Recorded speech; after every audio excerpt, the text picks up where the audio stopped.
നമസ്കാരം, ഞാൻ ഡോക്ടർ ഭാഗ്യ Q&B health കെയറിലെ Ayurveda ഡോക്ടറാണ്. തുടക്കത്തിൽ പ്രത്യേകിച്ച് ലക്ഷണങ്ങളൊന്നും ഇല്ലാതെ തന്നെ പിന്നീട് ആളുകളിൽ ഒരുപാട് കോംപ്ലിക്കേഷൻസ് ഉണ്ടാക്കുന്നൊരു അസുഖമാണ് പ്രമേഹം. പ്രമേഹത്തെക്കുറിച്ച് നോക്കുകയാണെങ്കിൽ ആയുർവേദത്തിൽ പറയുന്നത് മഹാരോഗങ്ങളിൽ ഒന്നാണ് പ്രമേഹം എന്നുള്ളത്. കാരണം ഒരുപാട് ആളുകളിൽ ഞാൻ നേരത്തെ പറഞ്ഞ് നല്ല രീതിയിൽ തന്നെ കോംപ്ലിക്കേഷൻസ് ഉണ്ടാക്കുന്നുണ്ട്. ഇപ്പം നമ്മൾ നോക്കുകയാണെങ്കിൽ ഏറ്റവും കൂടുതൽ പ്രമേഹ രോഗികൾ കാണുന്നത് ചൈനയിലാണ്. രണ്ടാം സ്ഥാനത്തുള്ളത് നമ്മുടെ ഇന്ത്യയുമാണ്. ഇന്ത്യയിൽ തന്നെ ഏറ്റവും കൂടുതൽ, അതായത് ഒരു 25% ആളുകളിൽ പ്രമേഹം ഉള്ളത് നമ്മുടെ കേരളത്തിലാണ്. അതിൽ തന്നെ ഒരു 40% ആളുകളിൽ പ്രമേഹം ഒരു പ്രീ ഡയബറ്റിക് സ്റ്റേജിൽ നിൽക്കുന്നുണ്ട്. അതായത് ജീവിതശൈലി രോഗങ്ങളിൽ ഏറ്റവും കൂടിക്കൊണ്ടിരിക്കുന്ന അസുഖങ്ങളിൽ ഒന്നാണ് പ്രമേഹം.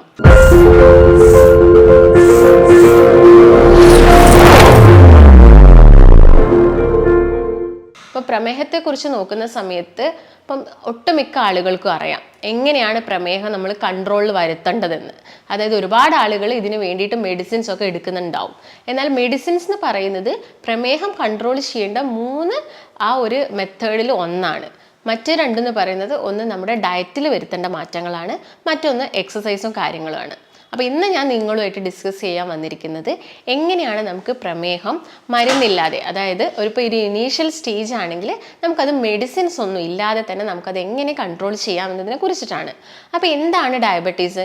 നമുക്കറിയാം, നമ്മുടെ രക്തത്തിൽ ഷുഗർ അഥവാ ഗ്ലൂക്കോസിൻ്റെ ഒക്കെ അളവ് കൂടുന്ന കണ്ടീഷനെയാണ് നമ്മൾ ഡയബറ്റീസ് എന്ന് പറയുന്നത്. മെയിനായിട്ടും ഇത് 2 രീതിയിലാണ് കാണുന്നത്. ഒന്ന് ടൈപ്പ് 1 ആയിട്ടും മറ്റൊന്ന് ടൈപ്പ് 2 ആയിട്ടും. അപ്പോൾ എന്താണ് ടൈപ്പ് 1 എന്ന് നോക്കാം. അതിനു മുമ്പ് നമുക്ക് ഇൻസുലിനെ കുറിച്ചൊന്നറിയാം. ഇൻസുലിൻ എന്ന് പറഞ്ഞ ഹോർമോൺ നമ്മുടെ ശരീരത്തിലെ പാൻക്രിയാസ് ഗ്രന്ഥികളിലെ ബീറ്റ കോശങ്ങളാണ് ഉൽപ്പാദിപ്പിക്കുന്നത്. ഈ ഇൻസുലിൻ ഹോർമോൺ എന്തിനാണ് നമ്മുടെ ബോഡിയിൽ ഉണ്ടാക്കുന്നത്? നമ്മൾ കഴിക്കുന്ന ഭക്ഷണം ദഹിച്ചതിന് ശേഷം നമ്മുടെ കോശങ്ങൾക്കൊക്കെ ആ ഒരു എനർജി അബ്സോർബ് ചെയ്യണമെങ്കിൽ ഇൻസുലിൻ ആവശ്യമായിട്ടുണ്ട്. എന്നാൽ ഈ ഇൻസുലിൻ തീരെ നിങ്ങളുടെ ശരീരത്തിൽ പ്രൊഡ്യൂസ് ചെയ്യുന്നില്ലെങ്കിൽ ഈ ഗ്ലൂക്കോസ് എന്താവും? ക്രമാതീതമായിട്ട് കൂടും. ഇതിനെയാണ് നമ്മൾ ടൈപ്പ് 1 ഡയബറ്റീസ് എന്ന് പറയുന്നത്. അപ്പം എന്താണ് ടൈപ്പ് 2 ഡയബറ്റീസ് എന്ന് നോക്കാം. ഇൻസുലിൻ ഉണ്ടാക്കുന്നുണ്ട്, പക്ഷെ അതിന് ആക്ടിവിറ്റി കുറവാണ്. അതായത് ഇൻസുലിൻ റെസിസ്റ്റൻസ് ആയിട്ടുള്ള ഒരു കണ്ടീഷനാണ് ടൈപ്പ് 2 ഡയബറ്റീസ്. കൂടുതലായിട്ടും ജീവിതശൈലിയിൽ വന്ന മാറ്റങ്ങൾ കൊണ്ട് വരുന്നത് ടൈപ്പ് 2 ഡയബറ്റീസ് ആണ്. അപ്പം ഇങ്ങനെ ഡയബറ്റീസ് വന്ന ആളുകളിൽ ഒരുപാട് ലക്ഷണങ്ങൾ കാണിക്കും അല്ലേ? അപ്പം അത് ഏതൊക്കെയാണ് നമുക്കറിയാം. കോമൺ ആയിട്ട് ആളുകൾ പറയുന്ന കാര്യമാണ് അതൊരു നെക്സ്റ്റ്, അതായത് ഒരു സെക്കൻഡ് സ്റ്റേജിലോട്ടൊക്കെ വരുന്ന സമയത്ത്, അത് ഇനീഷ്യൽ സ്റ്റേജിലല്ല, കുറച്ചധികം കൂടി നിങ്ങൾ ടാബ്ലറ്റ് ഒക്കെ എടുക്കാൻ തുടങ്ങുന്ന സമയത്താണ് ആളുകൾ കോമൺ ആയിട്ട് പരാതി പറയുന്നത്, ഡോക്ടർ എനിക്ക് വല്ലാതെ തരിപ്പുണ്ട്, അതുപോലെ തന്നെ കാലിലൊക്കെ ഭയങ്കര കോച്ചിപ്പിടുത്തവും കാര്യങ്ങളൊക്കെ വരുന്നുണ്ട് എന്നുള്ളത്. എന്നാൽ ഇതിൻ്റെ ഒരു ഇനീഷ്യൽ സ്റ്റേജിൽ അല്ലെങ്കിൽ ഒരു പ്രീ ഡയബറ്റിക് സ്റ്റേജിൽ വരുന്ന കുറച്ച് കാര്യങ്ങളാണ്. നിങ്ങൾക്ക് അമിതമായിട്ട് വരുന്ന വിശപ്പ്, അല്ലെങ്കിൽ നിങ്ങൾക്ക് ഭയങ്കരമായിട്ട് എന്ത് വരിക? ദാഹം വരിക, നിങ്ങൾക്ക് പെട്ടെന്ന് തന്നെ ക്ഷീണം ഉണ്ടാവുക, എപ്പോഴും ഉറങ്ങണം എന്ന് തോന്നുന്ന ഒരു കണ്ടീഷൻ. ഇതൊക്കെ പ്രമേഹത്തിൻ്റെ ഒരു ഇനീഷ്യൽ സ്റ്റേജ് അല്ലെങ്കിൽ ഒരു പ്രീ ഡയബറ്റിക് സ്റ്റേജിൽ വരുന്ന കുറച്ച് കാര്യങ്ങളാണ്. നിങ്ങൾ ഇതും ആ ഒരു സ്റ്റേജിലൊന്നും നമുക്ക് കൺട്രോൾ ചെയ്യാൻ പറ്റിയിട്ടില്ലെങ്കിൽ ഒരു നെക്സ്റ്റ് സ്റ്റേജിലോട്ട് പോകുന്ന സമയത്താണ് അതിൻ്റെ കോംപ്ലിക്കേഷൻസ് ഒരുപാടായിട്ട് കാണുന്നത്. അതിൽ ആദ്യം തന്നെ പറയുകയാണെങ്കിൽ ന്യൂറോപ്പതി കണ്ടീഷൻസ് ആണ്. ഞാൻ നേരത്തെ പറഞ്ഞ പോലെ തന്നെ തരിപ്പ് അല്ലെങ്കിൽ കാലിന് വരുന്ന പിരിപിരിപ്പ്, നംനെസ് പോലുള്ള കണ്ടീഷൻസ് ഒക്കെ വരുന്നത് ഒരു ഡയബറ്റിക് ന്യൂറോപ്പതി എന്ന് പറഞ്ഞ കണ്ടീഷനാണ്. പിന്നെ വരുന്നത് ഡയബറ്റിക് റെറ്റിനോപ്പതിയാണ്. റെറ്റിനോപ്പതി എന്ന് പറയുന്നത് നമ്മുടെ കണ്ണിൻ്റെ കാഴ്ച കുറഞ്ഞിട്ട് തിമിരം പോലെയുള്ള കണ്ടീഷൻസും അതുപോലെ തന്നെ റെറ്റിനയിൽ വരുന്ന ചില ചേഞ്ചസ് കാരണം ആളുകളിൽ കാഴ്ചക്കുറവൊക്കെ ഉണ്ടാക്കുന്നതിനാണ് നമ്മൾ ഡയബറ്റിക് റെറ്റിനോപ്പതി എന്ന് പറയുന്നത്. പിന്നെ വരുന്ന ഒരു കണ്ടീഷൻ ഡയബറ്റിക് നെഫ്രോപ്പതിയാണ്. നെഫ്രോപ്പതി എന്ന് പറയുന്നത് നമ്മുടെ കിഡ്നിയിൽ ക്രിയാറ്റിനൊക്കെ കൂടുകയും കിഡ്നിയിലെ ചില ചേഞ്ചസ് കാരണം ഈ ക്രിയാറ്റിനിലൊക്കെ ചില വ്യത്യാസങ്ങൾ വരുന്നതിനാണ് നമ്മൾ ഡയബറ്റിക് നെഫ്രോപ്പതി എന്ന് പറയുന്നത്. അപ്പോൾ ഇത് 3 മെയിൻ ആയിട്ടുള്ള കോംപ്ലിക്കേഷൻസ്. അപ്പോൾ ഞാൻ നേരത്തെ പറഞ്ഞതാണ് ഡയബറ്റീസിൻ്റെ ചില പ്രധാനപ്പെട്ട ലക്ഷണങ്ങൾ. അപ്പം നമുക്ക് എങ്ങനെയാണ് ഇത് കൺട്രോൾ ചെയ്യേണ്ടതെന്ന് നോക്കാം. അതിന് മുൻപ് തന്നെ നമുക്ക് ചില ചേഞ്ചസ് നമ്മുടെ സ്കിന്നിലും വരാറുണ്ട്. ഡയബറ്റീസ് കൂടുന്ന സമയത്ത് നമ്മുടെ സ്കിന്നിൽ ചില ചേഞ്ചസ് വരാറുണ്ട്. അതിൽ ആദ്യം തന്നെ പറയുന്നത് ഡ്രൈനെസ് ആണ്. ഡ്രൈനെസ് അല്ലെങ്കിൽ നിങ്ങൾക്ക് എന്താവുക, വല്ലാത്ത ചൊറിച്ചിലൊക്കെ കാലിന് വരിക, ആ കാലിൻ്റെ ഭാഗത്ത് ഒരു മൊരിച്ചിൽ പോലെയൊക്കെ ചില കണ്ടീഷനിൽ നമ്മൾ ഡയബറ്റിക് പേഷ്യൻസിൽ കാണാറുണ്ട്. അത് സ്കിന്നിൽ വരുന്ന ഒരു ചേഞ്ചസ് ആണ്. പിന്നെ സ്കിന്നിൽ വരുന്ന ഒരു ചേഞ്ചസ് എന്ന് പറയുന്നത് ഒരു ബ്ലാക്കിഷ് ഡിസ്ക് ഡിസ്കളറേഷൻ ആണ്. അക്കാന്തോസിസ് നൈഗ്രിക്കൻസ് എന്നാണ് നമ്മൾ ഇതിനെ പറയുന്നത്. ഇത് കൂടുതലായിട്ടും കാണുന്നത് നമ്മുടെ കഴുത്തിന് ചുറ്റും വരുന്നുണ്ട്. ഇപ്പോൾ PCOD കേസസ് ഒക്കെ നോക്കുകയാണെങ്കിൽ നമുക്കറിയാം അവിടെ ഒരു ഇൻസുലിൻ റെസിസ്റ്റൻസ് ഉണ്ടാവും. അതിൻ്റെ ഭാഗമായിട്ട് ഇങ്ങനെയുള്ള പെൺകുട്ടികളിലും നമ്മൾ കഴുത്തിന് ചുറ്റും കറുപ്പ് നിറം കാണാറുണ്ട്. അതുപോലെ തന്നെ ഇങ്ങനെ ഒരു ഷുഗർ പേഷ്യൻസിലും നമ്മൾ കാണുന്നത് കഴുത്തിന് ചുറ്റും വരാറുണ്ട്. ഇത് ആംപിറ്റ്സിൽ നന്നായിട്ട് കാണാറുണ്ട്. അതുപോലെ തന്നെ എൽബോയുടെ ഭാഗത്തൊക്കെ ഈ ഒരു ബ്ലാക്കിഷ് ഡിസ്കളറേഷൻ കണ്ടുവരാറുണ്ട്. അതുപോലെ തന്നെ ഒരു കണ്ടീഷനാണ് സ്കിൻ ടാഗ് കാണുന്നത്. സ്കിൻ ടാഗ് എന്ന് പറയുന്ന സമയത്ത് ആ ടാഗ് വല്ലാതെ തൂങ്ങിക്കിടക്കുന്നതല്ല, ജസ്റ്റ് സ്കിന്നിൽ തന്നെ പറ്റിക്കിടന്നിട്ട് നമുക്കത് വ്യത്യസ്തമായിട്ട് തന്നെ കാണാൻ സാധിക്കും. മറ്റൊരു കണ്ടീഷനേക്കാളും ടാഗ് എന്ന് പറയുന്ന സമയത്ത് ഓൾമോസ്റ്റ് എല്ലാ കണ്ടീഷനിലും ജസ്റ്റ് തൂങ്ങിയായിട്ടാണ് നമ്മൾ കാണുന്നത്. എന്നാൽ ഇത് അങ്ങനെയല്ല, ജസ്റ്റ് സ്കിന്നിൽ തന്നെ പറ്റി പിടിച്ചിട്ട് ജസ്റ്റ് ഒന്ന് പുറത്തോട്ട് ആ ഒരു തൊലി തള്ളി നിൽക്കുന്നതാണ് ഒരു സ്കിൻ ടാഗ് ആയിട്ട് ഈ ഒരു കണ്ടീഷനിൽ കാണുന്നത്. അതുപോലെ തന്നെ സ്കിന്നിലൊക്കെ വരുന്നതാണ് ഒരു ഷിൻ സ്പോട്ട് എന്ന് പറയുന്നത്. അതായത് ജസ്റ്റ് ഒരു ബ്ലാക്കിഷ് ഡിസ്കളറേഷനിൽ ചെറുതായിട്ടൊരു കുഴി പോലെ കാലിൻ്റെ ഭാഗത്തൊക്കെ ഒട്ടുമിക്ക ആളുകളിലും ഇങ്ങനെ കാണാറുണ്ട്. അതുപോലെ തന്നെ കാണുന്നതാണ് ആളുടെ സ്കിന്നൊക്കെ പെട്ടെന്ന് ഒരു കട്ടി വെക്കുന്നത്, കുറച്ച് തിക്കൻഡായിട്ട് സ്കിന്നിൽ ചേഞ്ചസ് വരിക. അതുപോലെ സ്കിന്നിൽ ചെറിയ ചെറിയ കുമിളകൾ വരിക. കുമിളകൾ എന്ന് പറയുന്ന സമയത്ത് എസ്പെഷ്യലി നമ്മൾ നോക്കുന്നത് അത് കാലുകളിലാണ് കൂടുതലായിട്ടും കാണുന്നത്. അത്യാവശ്യം വലിയ രീതിയിൽ ജസ്റ്റ് ഒരു ഫ്ലൂയിഡ് ഫിൽഡ് ആയിട്ടുള്ള കുമിളകൾ ഫോം ചെയ്യുന്നത് ഇങ്ങനെ ഷുഗർ പേഷ്യൻസിൽ കണ്ടുവരാറുണ്ട്. അതുപോലെ തന്നെ സ്കിന്നിൽ വരുന്ന മറ്റൊരു കണ്ടീഷനാണ് സ്കിന്നിൽ വരുന്ന ജസ്റ്റ് ഇറപ്ഷൻ, അതായത് റെഡിഷ് കളറിൽ ഭയങ്കര ചുവന്ന നിറത്തിൽ കയ്യിലും കാലിലും ഒക്കെ വലിയ വലിയ ഇറപ്ഷൻസ് വരുന്നതും ഇങ്ങനെ ഷുഗർ പേഷ്യൻസിൽ കാണാറുണ്ട്. അതുപോലെ തന്നെ അവർക്ക് എന്തെങ്കിലും ഒരു വൂണ്ട്, ഒരു വ്രണം ഉണ്ടാവുകയാണെങ്കിൽ അത് ഉണങ്ങാൻ എടുക്കുന്ന സമയം എന്നൊക്കെ പറയുന്നത് വളരെ കൂടുതലായിരിക്കും. ഇതൊക്കെയാണ് സ്കിന്നിൽ മെയിനായിട്ടും അവരിൽ കാണിക്കുന്ന കുറച്ച് ചേഞ്ചസുകൾ. അപ്പോൾ നമുക്കിതെങ്ങനെ മനസ്സിലാക്കാം? നിങ്ങൾക്ക് ഷുഗർ ഉണ്ട് അല്ലെങ്കിൽ ഡയബറ്റിക് ആണ്, ഞാൻ നേരത്തെ പറഞ്ഞ പോലെ തന്നെ കുറച്ച് സിംറ്റംസ് ഒക്കെ കാണുന്ന സമയത്ത് നമുക്കതെങ്ങനെ ചെക്ക് ചെയ്തിട്ട് നമുക്ക് ഡയബറ്റിക് ആണോ എന്നെങ്ങനെ നോക്കാമെന്ന് നോക്കാം. അതിന് ആദ്യം തന്നെ നിങ്ങൾ ജസ്റ്റ് ഒരു 8 അവർ ഫാസ്റ്റിംഗ് എടുക്കണം. അതായത് നിങ്ങൾ തലേ ദിവസം രാത്രി ഭക്ഷണമൊക്കെ കഴിച്ചിട്ട് കിടന്നുറങ്ങിയിട്ട് പിറ്റേ ദിവസം രാവിലെ ബ്ലഡ് ചെക്ക് ചെയ്യാണ് വേണ്ടത്. അതിൻ്റെ മുമ്പ് നിങ്ങൾ ഒന്നും കഴിക്കാൻ പാടില്ല. ഇതിന് വേണ്ടിയിട്ട് മെയിനായിട്ടും ഫാസ്റ്റിംഗ് മെത്തേഡും ഉണ്ട്, അതുപോലെ തന്നെ പോസ്റ്റ് പ്രാൻഡിയൽ മെത്തേഡുമാണ്. ഫാസ്റ്റിംഗ് എന്ന് പറയുന്നത് ജസ്റ്റ് നമ്മൾ ഭക്ഷണം ഒന്നും കഴിക്കാതെ ജസ്റ്റ് ബ്ലഡ് കൊടുത്തിട്ട് നമ്മളെ ബ്ലഡ് ഷുഗർ മനസ്സിലാക്കുന്നതാണ്. ഇതിൻ്റെ ഒരു മാക്സിമം ലെവൽ എന്ന് പറയുന്നത് ഒരു 126 mg/dl ആണ് ഇതിൻ്റെ ഒരു നോർമൽ വരുന്നത്. അതിൽ കൂടുതലാണെങ്കിൽ നമ്മൾ അവർക്ക് ഷുഗർ ഉണ്ട്, അല്ലെങ്കിൽ അതിൽ ഒരു ജസ്റ്റ് അതൊരു 100നും ഒരു 110നും ഇടയിലൊക്കെ ആണെങ്കിൽ നമ്മൾ പറയും അതൊരു പ്രീ ഡയബറ്റിക് സ്റ്റേജിലാണെന്ന് പറയും. നെക്സ്റ്റ് എന്ന് പറയുന്നത് പോസ്റ്റ് പ്രാൻഡിയൽ ബ്ലഡ് ഷുഗർ ആണ്. അത് നോക്കുന്നത് നമ്മൾ ഭക്ഷണം കഴിച്ചിട്ട് ഒരു 2 മണിക്കൂർ കഴിഞ്ഞിട്ടാണ് ഇത് ചെക്ക് ചെയ്യുന്നത്. ഇതിൻ്റെ റേഞ്ച് വരുന്നത്, ഇത് നോർമൽ വരുന്നത് ഒരു 200 ആണ് ഇതിൻ്റെ നോർമൽ റേഞ്ച് വരുന്നത്. അതുപോലെ തന്നെ മറ്റൊരു മെത്തേഡാണ് റാൻഡം ബ്ലഡ് ഷുഗർ. നമുക്ക് എപ്പോൾ വേണമെങ്കിലും പോയിട്ട് നോക്കാവുന്നത്, അതായത് ഭക്ഷണം കഴിച്ചിട്ടോ കഴിക്കാതെ ഏത് സമയത്താണെങ്കിലും നമുക്ക് ചെക്ക് ചെയ്യുന്നതാണ് റാൻഡം ബ്ലഡ് ഷുഗർ. ഇതും ഇതിൻ്റെ ലെവൽ എന്ന് പറയുന്നത് എപ്പോഴും ഒരു 200ൻ്റെ താഴെ ആയിരിക്കണം.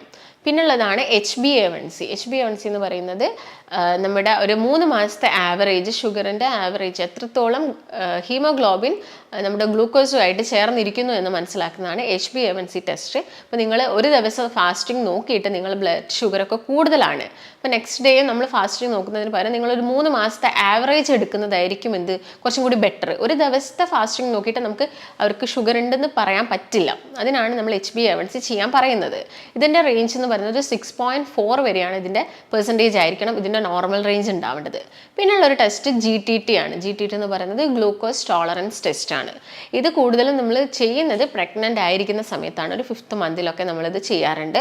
അതായത് ഒരു 75 ml ഗ്ലൂക്കോസ് കലക്കിയ വെള്ളം കുടിച്ചിട്ട് ഒരു 2 അവർ കഴിഞ്ഞിട്ട് നമ്മുടെ ബ്ലഡ് ഷുഗർ നോക്കുന്നൊരു മെത്തേഡാണ് GTT ടെസ്റ്റ്. ഇതിൽ കോമൺ ആയിട്ടും നമ്മൾ പേഷ്യൻസിനോട് പറയുന്നത് HbA1c അതുപോലെ തന്നെ ഫാസ്റ്റിംഗ് ബ്ലഡ് ഷുഗർ ഒക്കെയാണ് നമ്മൾ കോമൺ ആയിട്ട് പറയുന്നത്. അപ്പോൾ ഇതൊക്കെയാണ് നിങ്ങൾക്ക് എങ്ങനെ ഐഡൻറ്റിഫൈ ചെയ്യാം ഷുഗർ ഉണ്ടെന്ന് മനസ്സിലാക്കുന്ന മെത്തേഡ്സ്. പ്രമേഹ രോഗികൾ ഭക്ഷണത്തിൽ ശ്രദ്ധിക്കേണ്ട കാര്യങ്ങൾ എന്തൊക്കെയാണ്? മെയിനായിട്ട് നമുക്ക് കൺട്രോൾ ചെയ്യാൻ പറ്റുന്ന മെത്തേഡ്സ്, ഒന്ന് ഡയറ്റിൽ ചേഞ്ചസ് വരുത്താം, മറ്റൊന്ന് എക്സസൈസും കാര്യങ്ങളും സ്റ്റാർട്ട് ചെയ്യുക. 3rd വൺ ആണ് നമ്മൾ മെഡിസിൻസ് പറയുന്നത്. അപ്പോൾ ആദ്യം തന്നെ ഡയറ്റാണ്. ഡയറ്റിൽ നമുക്ക് എന്തൊക്കെ ചേഞ്ചസ് വരുത്തണം? ഒട്ടുമിക്ക ആളുകളും ചെയ്യുന്ന കാര്യമാണ്, നിങ്ങളിപ്പം ഇതിന് വേണ്ടിയിട്ടൊരു ഡയറ്റ് സ്റ്റാർട്ട് ചെയ്തിട്ടുണ്ടാവും. ചിലപ്പോൾ നിങ്ങൾ ചായയൊക്കെ കുടിക്കുന്നുണ്ടാവും, ചായയിൽ ചിലപ്പം പഞ്ചസാര ആഡ് ചെയ്യുന്നുണ്ടാവില്ല. പക്ഷേ നിങ്ങൾ ഉച്ചയ്ക്ക് നന്നായിട്ട് ചോറ് കഴിക്കുന്നുണ്ടെങ്കിൽ നിങ്ങൾ ആ ചായയിൽ പഞ്ചസാര ഇടാതിരുന്നതുകൊണ്ട് യാതൊരു ഗുണവും കിട്ടുന്നില്ല. അപ്പോൾ ഈ കാര്യങ്ങളൊക്കെ നിങ്ങൾ പ്രത്യേകം ശ്രദ്ധിക്കണം. കാരണം ഷുഗർ പേഷ്യൻസ് മെയിനായിട്ടും ശ്രദ്ധിക്കേണ്ടത് അവർ ആഡഡ് ഷുഗേഴ്സും അതുപോലെ തന്നെ കാർബോഹൈഡ്രേറ്റ്സും മാക്സിമം അവരുടെ ഡയറ്റിൽ നിന്ന് കട്ട് ഓഫ് ചെയ്യണം. അതായത് ഇപ്പം നിങ്ങൾ ആഡഡ് ഷുഗേഴ്സ് എന്ന് പറയുമ്പോൾ ഇപ്പോൾ പഞ്ചസാര ആയിക്കോട്ടെ അല്ലെങ്കിൽ ശർക്കര ആയിക്കോട്ടെ, ഇപ്പോൾ കിട്ടുന്ന തേനാണ് തേനാണെങ്കിൽ നമുക്കറിയാം ഒരുപാട് അഡൾട്രൻസ് ആയിട്ട് വരുന്ന തേനൊക്കെ ആയതുകൊണ്ട് തന്നെ അതിൽ പഞ്ചസാരയും കാര്യങ്ങളൊക്കെ മിക്സപ്പ് ആയിട്ട് വരുന്നുണ്ട്. അപ്പം ഇതൊക്കെ കംപ്ലീറ്റ് ആയിട്ട് ഒഴിവാക്കാൻ വേണ്ടി ശ്രദ്ധിക്കുക. അതിൻ്റെ കൂടെ തന്നെ ഭക്ഷണത്തിൽ ശ്രദ്ധിക്കേണ്ട കുറച്ച് കാര്യങ്ങൾ എന്ന് പറയുന്നത് അരിയോടൊപ്പം തന്നെ അരി പുളിപ്പിച്ച ആഹാരവും നമ്മൾ കഴിക്കുന്ന സമയത്ത് നമ്മുടെ രക്തത്തിലോട്ട് പെട്ടെന്ന് ഗ്ലൂക്കോസ് കയറി ചെല്ലുകയാണ് ചെയ്യുന്നത്. ഇത് നിങ്ങൾ മനസ്സിലാക്കേണ്ടത് ഗ്ലൈസീമിക് ഇൻഡെക്സിൻ്റെ ബേസിലാണ്. ഗ്ലൈസീമിക് ഇൻഡെക്സ് കൂടിയ ഭക്ഷണങ്ങളും ഉണ്ട്, അതുപോലെ തന്നെ കുറഞ്ഞ ഭക്ഷണങ്ങളും ഉണ്ട്. ഇപ്പം നിങ്ങളിപ്പം ഒരു 50 ഗ്രാം കാർബോഹൈഡ്രേറ്റ്സ് അടങ്ങിയിരിക്കുന്നത് ഒരു 3 ബ്രെഡ് എടുത്താലും 1 കപ്പ് റൈസ് എടുത്താലും 3 പൊട്ടറ്റോ എടുത്താലും ഇതിൽ 50 ഗ്രാം കാർബോഹൈഡ്രേറ്റ്സ് ഉണ്ട്. പക്ഷേ ഇത് ഡൈജസ്റ്റ് ആയി കഴിഞ്ഞതിന് ശേഷം രക്തത്തിലോട്ട് ഇത് റിലീസ് ചെയ്യുന്ന ഗ്ലൂക്കോസിൻ്റെ ആ ഒരു റേറ്റ് അല്ലെങ്കിൽ ആ ഒരു ടൈമിംഗ് എന്ന് പറയുന്നത് വ്യത്യാസമാണ്. അതായത് ചിലപ്പോൾ നിങ്ങൾ ആ റൈസ് കഴിച്ചാലും ആ പൊട്ടറ്റോ കഴിച്ചാലും പെട്ടെന്ന് തന്നെ നമ്മുടെ രക്തത്തിലോട്ട് ഗ്ലൂക്കോസ് വരും. പക്ഷേ നിങ്ങൾ ചിലപ്പോൾ ആ ബ്രെഡ് കഴിക്കുമ്പോൾ കുറച്ചും കൂടി സമയം ലേറ്റ് ആയിട്ടായിരിക്കും അത് ഇറങ്ങുന്നുണ്ടാവുക. ഇപ്പോൾ ഗ്ലൈസമിക് ഇൻഡെക്സ് കൂടിയ ചില ഭക്ഷണങ്ങൾ ഏതൊക്കെയാണെന്ന് ഞാൻ പറഞ്ഞുതരാം. അതിൽ ഫസ്റ്റ് തന്നെ കുറച്ച് ഫ്രൂട്ട്സ് നോക്കുന്ന സമയത്ത് വാട്ടർമെലൺ ഗ്ലൈസമിക് ഇൻഡെക്സ് കൂടിയ ഫ്രൂട്ട്സ് ആണ്. എന്നാൽ ചെറിയ അല്ലെങ്കിൽ നിങ്ങൾ ഗ്രേപ്പ് എടുക്കുകയാണെങ്കിൽ അല്ലെങ്കിൽ ഓറഞ്ച് ഒക്കെ എടുക്കുകയാണെങ്കിൽ ഗ്ലൈസമിക് ഇൻഡെക്സ് കുറവാണ്. അത് കരുതിയിട്ട് ഓവറായിട്ട് കഴിക്കരുത്. ഓറഞ്ച് ഒക്കെ ആണെങ്കിൽ ഒരു ഓറഞ്ച് കഴിക്കാൻ നോക്കുക. അതുപോലെ തന്നെ ഇപ്പോൾ ഗ്രേപ്പ് ഒക്കെ ആണെങ്കിൽ ജസ്റ്റ് ഒരു പിടി ഗ്രേപ്സ് മാത്രം കഴിക്കാൻ വേണ്ടിയിട്ട് ശ്രദ്ധിക്കുക. ചെറീസിൽ അത്ര ഗ്ലൈസമിക് ഇൻഡെക്സ് ഇല്ല, പക്ഷേ നിങ്ങളിപ്പം കടകളിൽ നിന്നൊക്കെ അത് ഈ സിറപ്പിലൊക്കെ ഇട്ട് വെച്ച ചെറീസ് ആണെങ്കിൽ അത് കൂടുതലായിട്ട് യൂസ് ചെയ്യരുത്. പിന്നെ ഗ്ലൈസമിക് ഇൻഡെക്സ് കൂടുതലായിട്ടുള്ളത് വൈറ്റ് റൈസിലാണ്, അതുപോലെ തന്നെ വൈറ്റ് ബ്രെഡിലുമാണ്. ഇത് ഗ്ലൈസമിക് ഇൻഡെക്സ് കൂടുതലാണ്. പക്ഷെ എന്നാൽ തവിടുള്ള അരി അല്ലെങ്കിൽ വീറ്റ് ബ്രെഡ് അല്ലെങ്കിൽ നമ്മൾ ഹോൾ ഗ്രെയിൻ ബ്രെഡ് അല്ലെങ്കിൽ ഹോൾ ഗ്രെയിൻ ഓട്സിലൊക്കെ ഗ്ലൈസമിക് ഇൻഡെക്സ് കുറവാണ്. അതുപോലെ തന്നെ നമ്മളിപ്പം ബേക്കറീസിൽ നിന്നൊക്കെ വാങ്ങുന്ന ബിസ്ക്കറ്റ്സ് ആയിക്കോട്ടെ അല്ലെങ്കിൽ കേക്ക്സ് ആയിക്കോട്ടെ, ഇതിലൊക്കെ ഗ്ലൈസമിക് ഇൻഡെക്സ് വളരെയധികം കൂടുതലാണ്.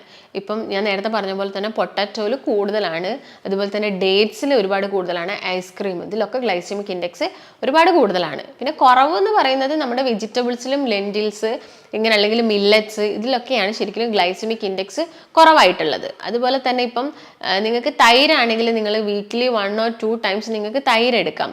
പാലിപ്പോൾ നിങ്ങൾ പാടയൊക്കെ നീക്കിയ പാലാണെങ്കിൽ നിങ്ങൾക്ക് ഡെയിലി ഇപ്പോൾ ചായയിലൊക്കെ ആഡ് ചെയ്ത് കഴിക്കുന്നതുകൊണ്ട് വലിയ പ്രശ്നങ്ങളൊന്നും ഉണ്ടാക്കുന്നില്ല. അതുപോലെ തന്നെ ഞാൻ നേരത്തെ പറഞ്ഞു അരിയാഹാരം കഴിക്കുന്ന സമയത്ത് ഇപ്പം നിങ്ങൾ രാവിലത്തെ ബ്രേക്ക്ഫാസ്റ്റ് ഒക്കെ കഴിക്കുന്നുണ്ട്. ഇപ്പം ഇഡ്ഡലിയാണ് കഴിക്കുന്നതെങ്കിൽ 1 or 2 ഇഡ്ഡലി എടുക്കാൻ വേണ്ടിയിട്ട് നോക്കുക. അതിൽ കൂടുതൽ ഇഡ്ഡലി നിങ്ങൾക്ക് ആ ഒരു ഷുഗർ പേഷ്യൻസിൽ അല്ലെങ്കിൽ മെഡിസിൻസ് എടുക്കുന്ന ആളുകളിൽ അല്ലെങ്കിൽ ഇൻസുലിൻ എടുക്കുന്ന ആളുകളിൽ അത് കൂടുതലായിട്ട് എടുക്കാൻ പറ്റില്ല. അപ്പോൾ 1 or 2 ഇഡ്ഡലി കഴിക്കുകയാണെങ്കിൽ നിങ്ങൾക്ക് ചിലപ്പോൾ പിന്നീട് ക്ഷീണം വരാം. അതിന് വേണ്ടിയിട്ട് നിങ്ങൾ കുറച്ചും കൂടി ഹെൽത്തി ആയിട്ട് നിങ്ങൾ കുറച്ച് പ്രോട്ടീൻസ് എടുക്കുന്നതായിരിക്കും ബെറ്റർ. അതായത് ഇപ്പം ചെറുപയറോ കടലയോ അല്ലെങ്കിൽ പരിപ്പൊക്കെ വേവിച്ചതൊക്കെ നിങ്ങൾക്ക് ഈ ഒരു ഇഡ്ഡലിയുടെ കൂടെ എടുക്കാം. അതിൻ്റെ കൂടെ തന്നെ കുറച്ച് വെജിറ്റബിൾസും എടുക്കുക. അതായത് നമുക്കറിയാം ഇപ്പോൾ ഷുഗർ പേഷ്യൻസിൽ ഈ മണ്ണിനടിയിൽ നിന്ന് എടുക്കുന്ന ഇപ്പോൾ കപ്പ, അതുപോലെ തന്നെ പൊട്ടറ്റോ, ക്യാരറ്റ്, ബീട്രൂട്ട് എന്ന് പറഞ്ഞ ഒരുപാട് ചേന, ചേമ്പ് ഇതൊക്കെ കംപ്ലീറ്റ് ആയിട്ട് അവർ ഒന്ന് ഒഴിവാക്കേണ്ടി വരും. കാരണം പെട്ടെന്ന് അതിൽ ഗ്ലൈസമിക് ഇൻഡെക്സും കൂടുതലാണ്, പെട്ടെന്ന് തന്നെ ഷുഗർ കൂടാനുള്ള ചാൻസസും ഉണ്ട്.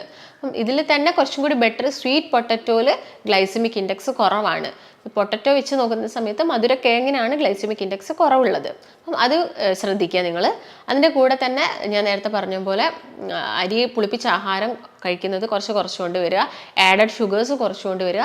അതിൻ്റെ കൂടെ തന്നെ ഇപ്പോൾ നിങ്ങൾ 11 മണിക്ക് ആവുന്ന സമയത്ത് നിങ്ങൾക്ക് നട്ട്സ് എടുക്കാം. അതിൽ കുറച്ചുകൂടി ബെറ്റർ ബദാമും എടുക്കുക, അതുപോലെ തന്നെ വാൾനട്ടും എടുക്കാം. പിന്നെ നിങ്ങൾക്ക് ജസ്റ്റ് മോരും വെള്ളം പോലെയൊക്കെ ആക്കിയിട്ട് ആ ഒരു സമയത്ത് നിങ്ങൾക്ക് കുടിക്കാവുന്നതാണ്. ഉച്ചയ്ക്കാണെങ്കിൽ കുറച്ചും കൂടി ബെറ്റർ ബ്രൗൺ റൈസാണ്. അതും 1 കപ്പ് ബ്രൗൺ റൈസും അതിൽ കൂടുതലായിട്ട് വെജിറ്റബിൾസും സാലഡ്സും അതുപോലെ തന്നെ തോരനൊക്കെ ഇൻക്ലൂഡ് ചെയ്യാൻ വേണ്ടിയിട്ട് ശ്രദ്ധിക്കുക.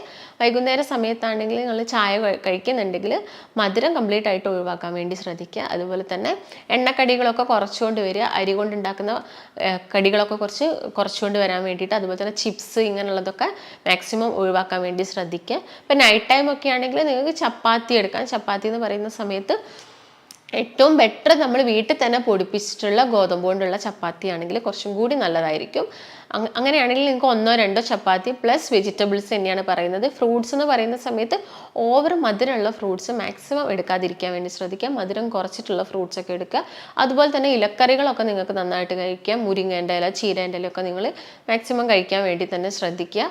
പിന്നെ നന്നായിട്ട് വെള്ളം കുടിക്കുക. ഒരു ദിവസം നമ്മുടെ ബോഡി വെയ്റ്റിനനുസരിച്ചിട്ട് വേണ്ടിയിട്ടുള്ള വെള്ളം കുടിക്കുക. നന്നായിട്ടൊരു 8 മണിക്കൂറെങ്കിലും ഉറങ്ങാൻ വേണ്ടിയിട്ട് നോക്കുക. ഇതിൻ്റെ കൂടെ തന്നെ ഞാൻ നേരത്തെ പറഞ്ഞൊരു കാര്യമാണ് എക്സസൈസ്. നമ്മൾ ചിട്ടയായ ഒരു ഭക്ഷണ രീതിയോടൊപ്പം തന്നെ നമുക്ക് വേണ്ടത് വ്യായാമമാണ്. വ്യായാമം എന്ന് പറയുന്ന സമയത്ത് ഒരു 45 മിനിറ്റ്സ് എങ്കിലും ഡെയിലി നിങ്ങൾ എക്സസൈസ് ചെയ്യാൻ വേണ്ടിയിട്ട് അല്ലെങ്കിൽ നടത്തോ കുറച്ച് വിഗറസ് ആയിട്ടുള്ള രീതിയിൽ നടത്തവും കാര്യങ്ങളൊക്കെ ചെയ്യുക. ആ ഒരു നല്ല രീതിയിൽ വിയർപ്പ് വരുന്ന രീതിയിൽ തന്നെ നിങ്ങളെ വർക്കൗട്ടും കാര്യങ്ങളും ചെയ്യുക. അതിപ്പം സ്വിമ്മിങ് ആയി അല്ലെങ്കിൽ റൈഡിങ്ങോ സൈക്ലിങ്ങോ അങ്ങനെ എന്തോ, അല്ലെങ്കിൽ നിങ്ങൾ സൂംബ ഡാൻസ് ആണെങ്കിൽ അങ്ങനെ എന്തെങ്കിലുമൊക്കെ പ്രാക്ടീസ് ചെയ്യാൻ വേണ്ടിയിട്ട് ശ്രദ്ധിക്കുക. എന്നിട്ടും ഷുഗർ കുറയുന്നില്ല, നമുക്ക് ചേഞ്ചസ് ഒന്നും വരുത്താൻ പറ്റുന്നില്ലെങ്കിൽ നമുക്ക് മെഡിസിൻസ് സ്റ്റാർട്ട് ചെയ്യാം. പക്ഷേ ഞാൻ നേരത്തെ പറഞ്ഞ പോലെ ഷുഗർ എന്ന് പറയുന്നത് ഒരു ഇനീഷ്യൽ സ്റ്റേജിൽ നമുക്ക് ലക്ഷണങ്ങളൊന്നും നമ്മൾ അത്ര സീരിയസ് ആയിട്ട് എടുക്കണമെന്നില്ല. ചിലപ്പോൾ നമ്മൾ ആ ഒരു മെഡിസിൻ എത്തേണ്ട സ്റ്റേജിലാണെങ്കിൽ ചിലപ്പോൾ നമ്മൾ മെഡിസിൻസ് കഴിക്കേണ്ടി വരും. അതിൻ്റെ കൂടെ തന്നെ ഈ കാര്യങ്ങളൊക്കെ ശ്രദ്ധിക്കുക. അപ്പം നിങ്ങൾക്ക് എന്തെങ്കിലും സംശയങ്ങളോ കാര്യങ്ങളോ ഉണ്ടെങ്കിൽ താഴെ കാണുന്ന നമ്പറുമായിട്ട് ബന്ധപ്പെടുക. ആയുർവേദത്തിൽ ഒരുപാട് മെഡിക്കേഷൻസ് ഇതിന് വേണ്ടിയിട്ട് അവൈലബിൾ ആണ്. നമുക്ക് മറ്റൊരു നല്ല ഹെൽത്ത് ടോപ്പിക്കുമായിട്ട് വീണ്ടും കാണാം. നന്ദി.